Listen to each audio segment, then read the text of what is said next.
Good afternoon, good morning, good evening. Today we are going to be talking about manners again.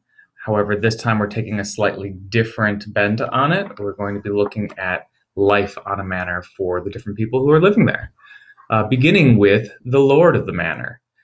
The lord of the manor, from a feudal standpoint, is the most important person on that manor.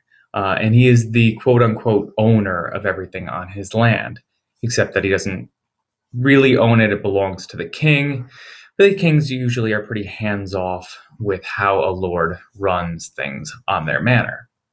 Um, Likewise, the lord of the manor may have subdivided his land a little bit into land held by his knights, um, or may have not have.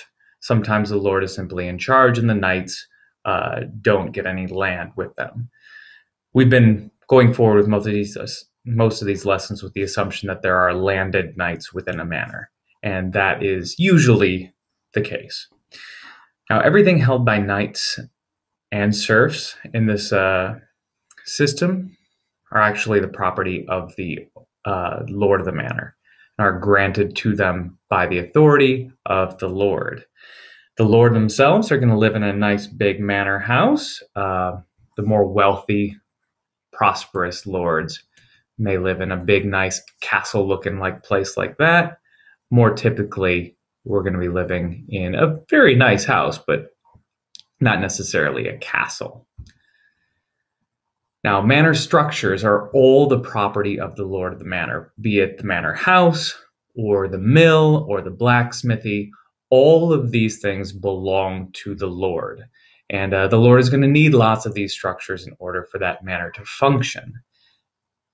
This is because manors are pretty much self-sufficient. So what do you need? You need stables, you need mills, depending on whether or not you've got a river running through your land. You might have windmills, you might have water mills. You also need your blacksmith for tools, your tannery for leather. Leather is used for armor and it's used for tools. You need a brewery for ale. It was an important nutritional staple of the Middle Ages, as well as something for entertainment. You need your church and other buildings as well. Now, through most of the medieval period, the people who lived here, the tanners and the blacksmiths and the millers, are not much better off than serfs, certainly a little bit better. Their work is not quite as strenuous or demanding. If you're, say, a miller, still very strenuous and demanding, but not as much as, on your hands and knees in a field. But initially, not much better off than the serfs. But importantly, that is going to change later on. These will be the basis of a rising middle class eventually.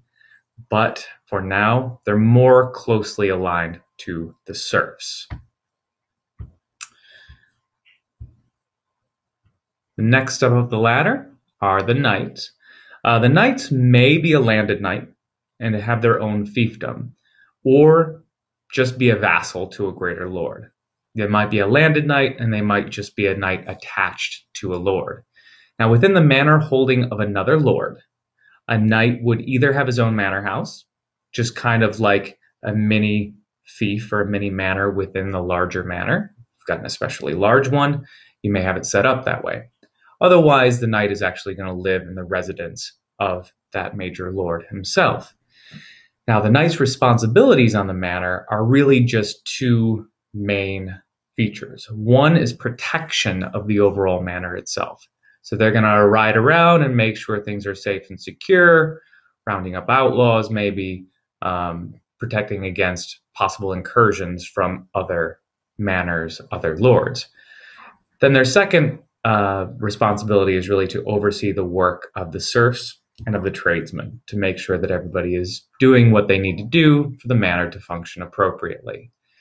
These, once again, are the knight's jobs within the manor. Obviously, if the kingdom is at war, a knight has different responsibilities. The tradesmen. The tradesmen are members of the manor who specialize in some non-farming skill. Your blacksmiths over here. Okay, maybe your swordsmith if you have the luxury of having a swordsmith. Your millers, your tanners, your coopers. Coopers make barrels. Your wagon wrights make wagons. Stuff like that are going to be tradesmen, and they're not going to have quite the same job as your typical serf, but again, I mentioned this before, really in the early Middle Ages, their rights are about equal with those of the serfs. Tradesmen will eventually, however, grow into a middle class.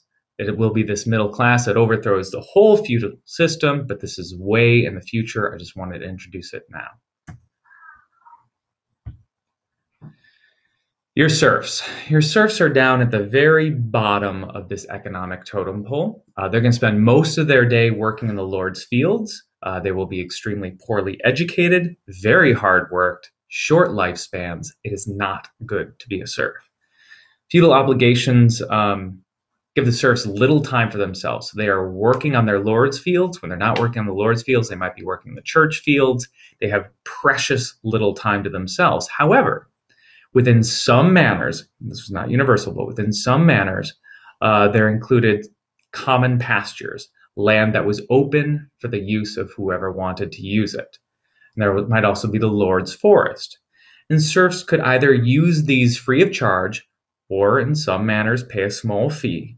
And within that, they could hunt and gather things that they want within the forest, maybe grow or raise their own livestock in the pastures with a small fee, small profit sharing system, and possibly earn themselves a very small income. Emphasis on very small here. Serfs did not get wealthy through this, but they might get a little bit extra money for some special occasions. Church lands. We've not talked a whole lot about the church's role within the feudal system, but I did include this over here so that we can see they have their own hierarchy, which very closely resembles that of our feudal. We've got the parishioners, the people who are praying, going to church down at the bottom. Above them, you have your priests, kind of the knights, per se, of the feudal church. Your bishops, your minor lords, your archbishops being your major lords, the pope being the king/emperor. This is the feudal hierarchy, but it also needs income in order to survive. And this is provided through the political feudal system. It's land worked by serfs in agreement with a lord. Sometimes the church just holds land separate. They might have their own little fiefdom. You can have lord bishops, who are both lords of a manor and a bishop. That was particularly common out in Germany, less common in other areas, but it happened. And they would work, serfs would work this land in an agreement with the Lord. The income of that land would go to church officials. They would use this to make sure that their priests, monks, bishops all had enough to survive, kicking any extra up the chain so that, your archbishops and your pope, they're not working very hard. They're collecting incomes that are passed up to them. So this is the manor. Within the manor, you're going to have the church lands too. That's why I included that in there. Lots of manors have the church lands. But just to give you a better sense of what's going on. That is it for today. I hope you enjoyed this second look at manor life. And we'll be moving on to something else, more of the legitimacy of the feudal system as a whole in our next class. Thanks.